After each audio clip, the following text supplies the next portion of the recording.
What's up, everybody? Welcome back to the channel. Well, out here today on the old Iron 83 back here, and I thought before I started on the 1275 kit conversion, I thought I should record some sounds of the Iron 83 with the Bassani setup I have right now, and then after the 1270 kit is installed, I can compare it to what it sounds like now, because I am going to change out the exhaust from the Bassani Sweepers that I have on there now to something else. Haven't quite decided yet. I'm waiting on some parts. And then once I get started on the 1275 kit, it should be fairly straightforward, but I'm going to put a new exhaust on it and it will sound different. So I thought we'd get some sounds of the Iron 83 here before I turn it into the Iron 1275. So, all right, let's take a listen and see what you think. And if you're new here, hit that like, comment, subscribe button below. All right, let's take a listen.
So there it is, the Iron 83 with a Joker machine air cleaner and a Bassani Sweeper setup.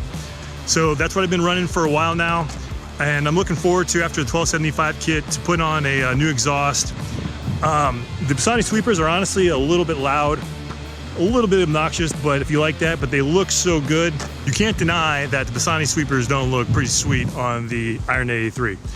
With the 1275 kit, I'm looking for a little more performance out of it. So I'm gonna be putting a 2-to-1 exhaust on it. I haven't decided which one yet, but I have some ideas. All right, so stay tuned for the 1275 kit install. You know, hit that like, comment, and subscribe button below. And stay tuned for some more awesome Iron 83 Sportster content, and see how I do on this 1275 kit install, because let's see what happens, all right? All right, later, YouTube. All right, peace.